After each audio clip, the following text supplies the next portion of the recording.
You think you're in control of your decisions. You believe you chose your career, your opinions, your morning coffee order, all through careful, rational thought. But what if I told you that right now as you watch this, your brain is running at least 7 invisible programs that distort what you see, what you remember, and what you believe is true?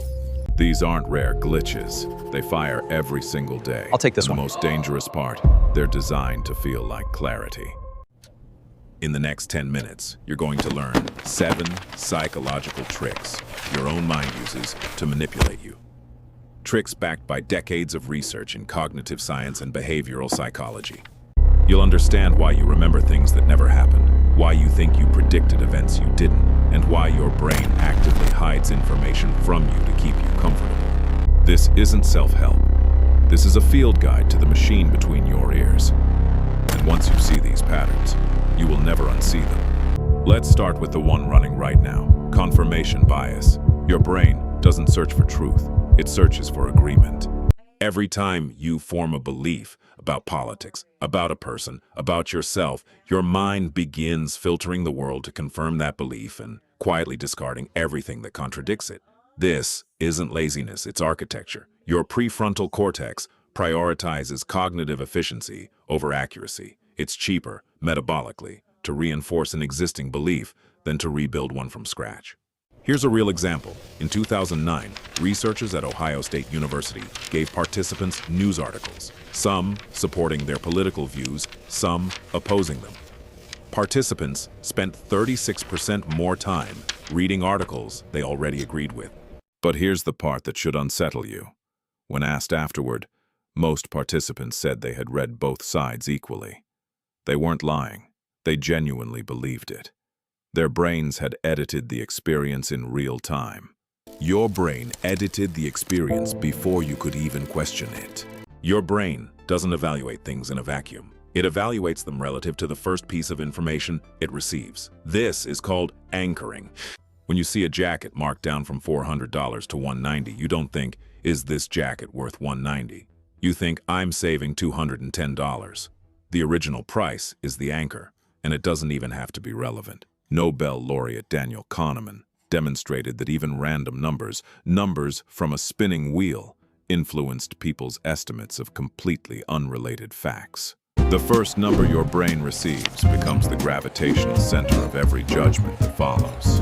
You spill coffee on your shirt before a meeting. For the rest of the day, you feel like everyone is staring at the stain.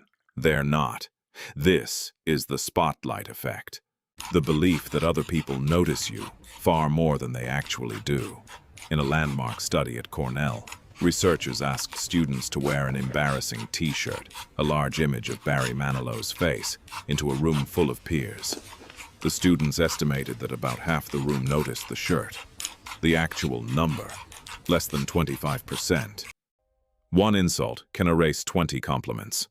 One bad review can overshadow 100 good ones. This isn't weakness, it's evolution.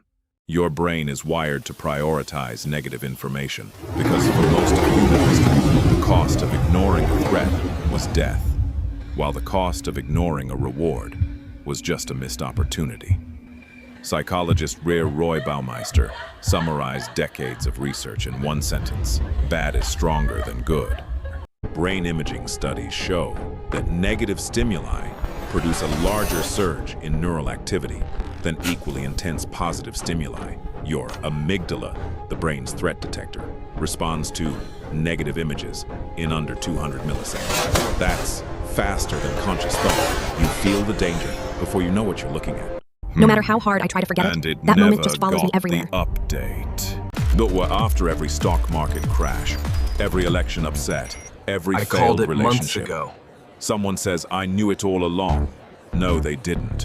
This is hindsight bias, and it might be the most intellectually dishonest trick your brain plays.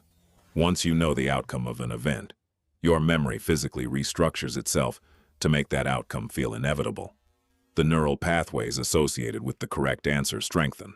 The ones associated with your original incorrect prediction weaken and fade. You don't just rewrite history, you rewrite your memory of your own thoughts. Don't look at me like that. I told you exactly what it was going to be. Without 27 to exception, 13, right there. without awareness. The less you know about a subject, the more confident you feel about it. And the more you learn, the less certain you become. Psychologists David Dunning and Dunning-Kruger found that people who scored in the bottom quartile on tests of logic, grammar, and humor estimated that they had performed above average. Meanwhile, genuine experts consistently underestimated their own abilities. Ignorance doesn't just lead to wrong answers. It leads to the inability to recognize that your answers are wrong. Competence brings doubt. Incompetence brings certainty. Let that sink in the next time someone speaks with absolute conviction. And here's the one that ties them all together. After you make a decision, any decision, your brain immediately begins building a case for why it was the right one. You don't just make choices and move on. You retroactively upgrade the option you chose and downgrade the ones you didn't. Bought a car? You'll remember the test drive is smoother than it was. Chose one job over another. You'll start noticing flaws in the company you turned down that you never noticed before. Your brain isn't evaluating reality. It's defending its own decisions, because admitting you might have chosen wrong threatens something your mind protects above all else: the narrative that you are a rational, competent person making good choices. And that need to protect the story of yourself is the thread that connects every single bias we've discussed today. Confirmation bias protects your beliefs. Anchoring protects your judgments. The spotlight effect protects your self-importance. Negativity bias protects your survival instincts. Hindsight bias protects your ego. Dunning-Kruger protects your confidence. And choice supportive bias protects your decisions. 7 different tricks, one purpose: keep the story intact. Bro, these 7 tricks aren't bugs. They're features that evolved to help your ancestors survive in a world of predators and scarcity. But you don't live in that world anymore.